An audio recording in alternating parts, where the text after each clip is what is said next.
আমরা সরকারি কর্মচারীদের জন্য নতুন বেতন কাঠামো আগামী 1 জুলাই 2026 হতে ধাপে ধাপে বাস্তবায়ন করার ঘোষণা দিচ্ছে মাননীয় স্পিকার।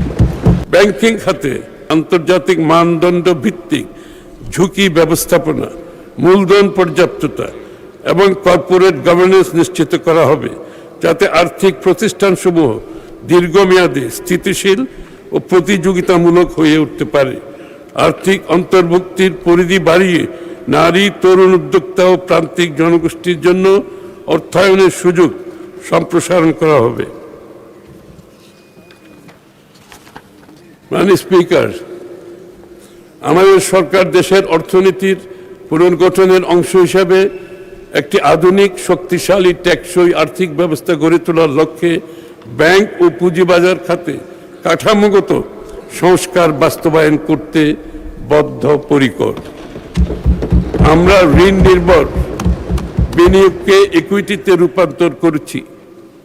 আমাদের লক্ষ্য বর্তমান ঋণ ভিত্তিক অর্থনীতি থেকে দূরে সরে এসে বিনিয়োগ ভিত্তিক অর্থনীতি গড়ে তোলা। দীর্ঘমেয়াদী বিনিয়োগ অর্থায়নের জন্য বন্ড মার্কেট এবং বিকল্প অর্থায়ন ব্যবস্থার উন্নয়ন করা হবে, যাতে ব্যাংক নির্ভর অর্থায়নের উপর চাপ কমে।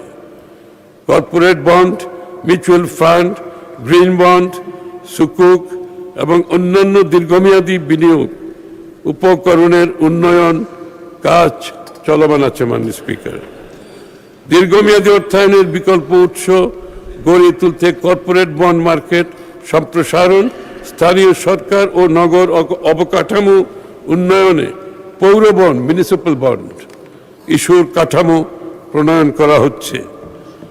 মাননীয় স্পিকার, সরকার শিল্প, সেবা, ক্ষুদ্র ও মাঝারি উদ্যোগ, তথ্য প্রযুক্তি এবং আধুনিক কৃষিভিত্তিক শিল্পে কর্মসংস্থান সম্প্রসারণকে সর্বোচ্চ গুরুত্ব দিচ্ছে।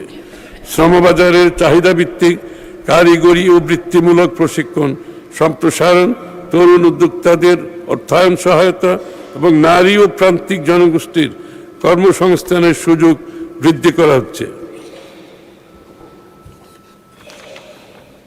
মেধাভিত্তিক বাংলাদেশ বিনির্মাণের লক্ষ্যে সকল ধরনের নিয়োগ, বদলি ও পদোন্নতিতে মেধা, সততা, দক্ষতা, অভিজ্ঞতা, প্রশিক্ষণ, যোগ্যতাই প্রধান মাপকাঠি হিসেবে বিবেচনা করা হবে। সরকারি কর্মচারীরা বিগত প্রায় 11 বছর যাবৎ একই বেতন কাঠামোতে বেতন ভাতা পাচ্ছেন। ইতিমধ্যে মূল্যস্ফীতিজনিত কারণে জীবনযাত্রার ব্যয় অনেক বৃদ্ধি পেয়েছে।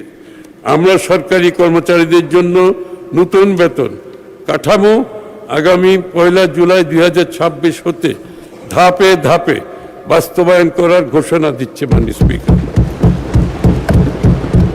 দেশের বিভিন্ন অঞ্চলের মধ্যে অর্থনৈতিক, সামাজিক, অবকাঠামোগত বৈষম্য কমিয়ে সমতা ভিত্তিক সুষম উন্নয়নে বহুমুখী পরিকল্পনা বাস্তবায়ন করা হচ্ছে। মাননীয় স্পিকার, এবারে বাজেট প্রণয়ন ও সরকারের মধ্যমেয়াদী নীতি কৌশল নির্ধারণে বাজেট পূর্ববর্তী অংশীজনদের সাথে ধারাবাহিক আলোচনায় প্রাপ্ত সুপারিশ সমূহ সক্রিয় বিবেচনায় নেওয়া হয়েছে।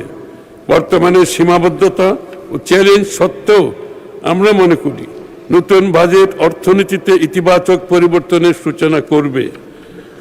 বিনিয়োগ বান্ধব পরিবেশ সৃষ্টি, কর্মসংস্থান সৃষ্টি, উদ্যোক্তা বিকাশ এবং উৎপাদনশীল খাতের সম্প্রসারণের মাধ্যমে অর্থনীতিকে আরও গতিশীল, শক্তিশালী করা